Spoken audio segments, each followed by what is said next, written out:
Hi all, today is June 3rd. It is finally the day I'm going to plant my outside tomatoes and they look amazing.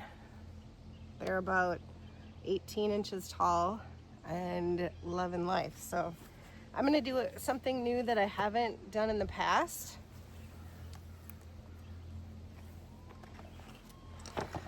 I've always seen the old timers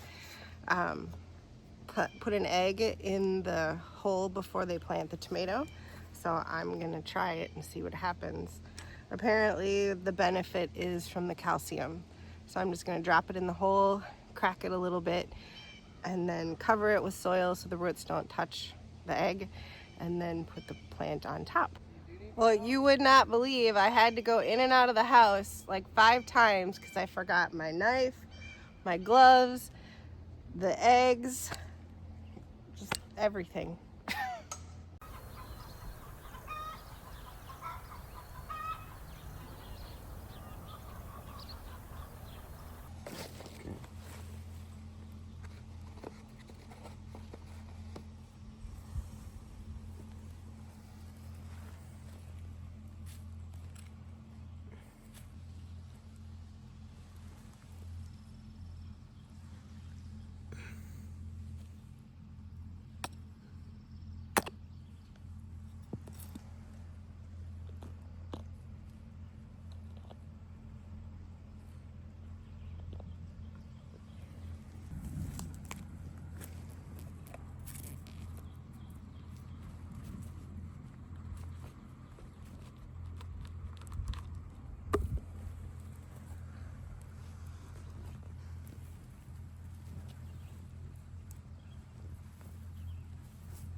These are the last 2. This is my first favorite or second favorite, I'm not sure. Momatara is a tie for my original favorite, which is Thorburns Terracotta. So I'm just gonna take off some of these bottom leaves. I kind of overwatered them one day and the bottom leaves turned a little yellow, but it's not a problem. Just gonna stick it in the ground really deep. And this is a freshly composted bed. I wasn't going to compost this bed because I've heard that you don't need to compost your tomato beds every year, but I had the compost, so. We are on really rocky clay soil, so I figured it would just add to the depth of the bed by putting more compost down. So I don't always have the luxury of having enough compost, so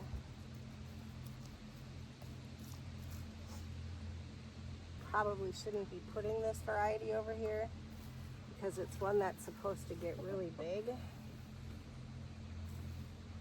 And this is kind of a corner of the garden that I tend to, it doesn't always get all the water the other portions get.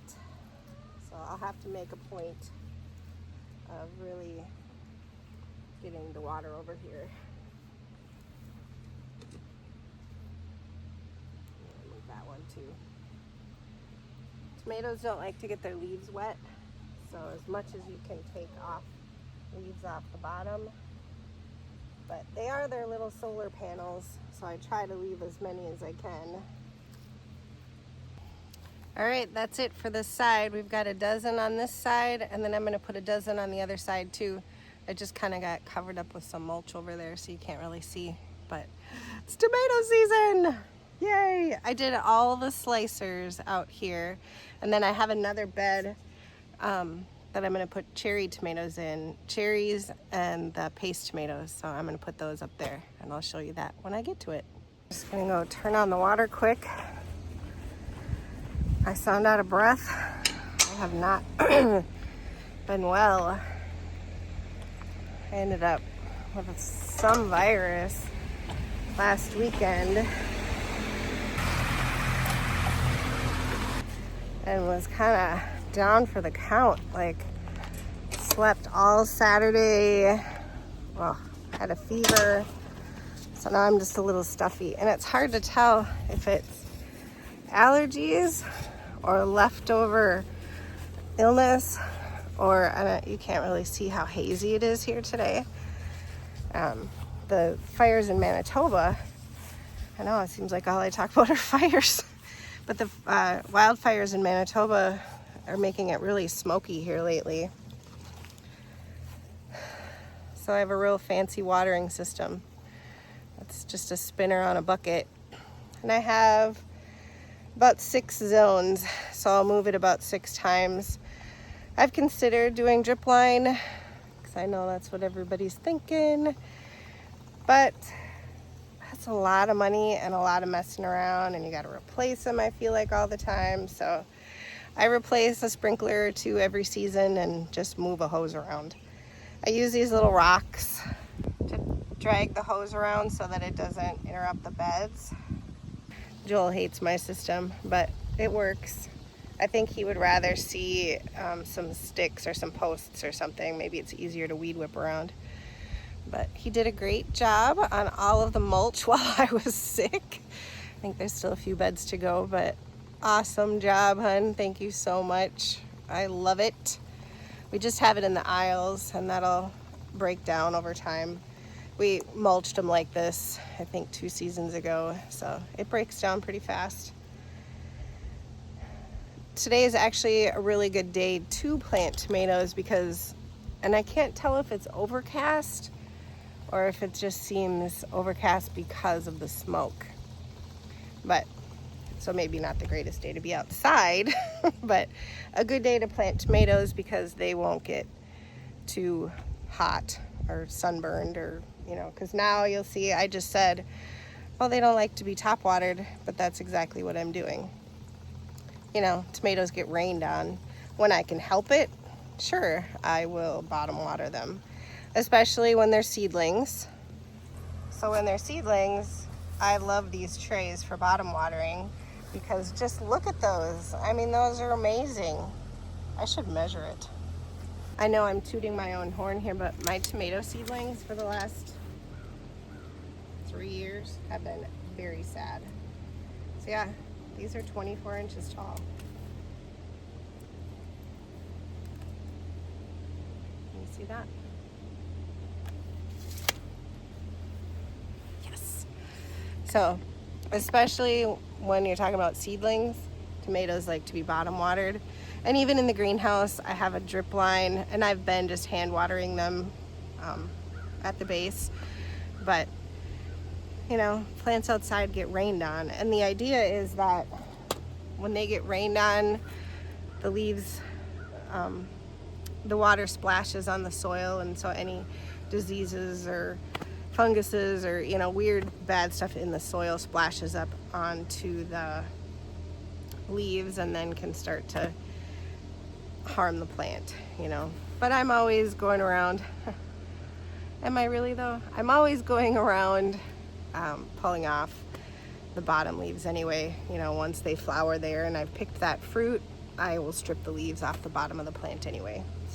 So you can see that sprinkler reaches to about there, from the end of the bed to there, and then this is all dry. And I know you're thinking, Nina, why don't you just get a larger sprinkler? And it's really not the sprinkler that is the problem.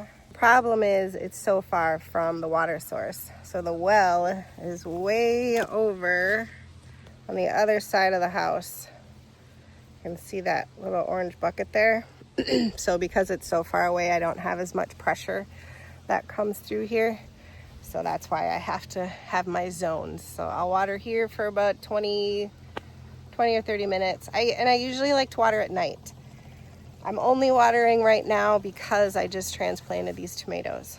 But normally I like to water, you know, it gets later and later because of the season. But if you start after 6 o'clock, you're not going to have as much of it evaporate.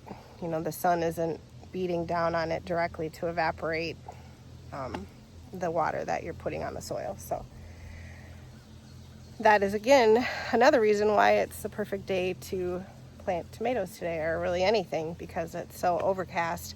I won't have a lot of evaporation. So thanks everyone for joining me today. I know it's been a few weeks since I posted a video, and I apologize. If you're new here, we've been dealing with forest fires that were quite close. Joel and I actually drove over there, I think it was a couple of weeks ago now. The north end of the Mungershot fire was about 6 miles from our door. So it was a really surreal experience, I have to say. You know, when you have to decide what you'd take or leave because you're in an evacuation zone.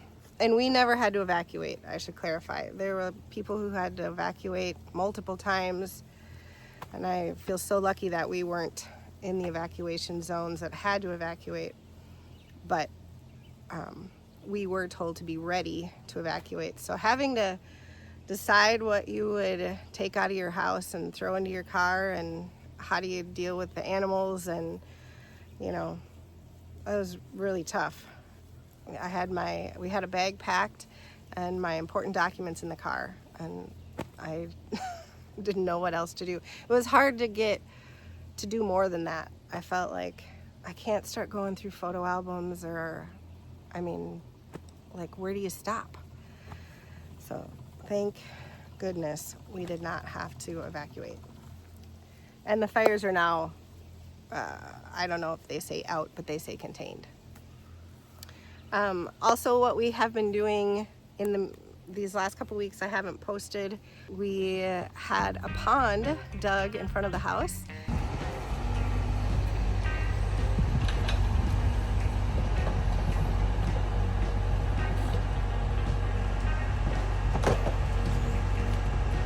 And a new area cleared for more animals and more garlic beds.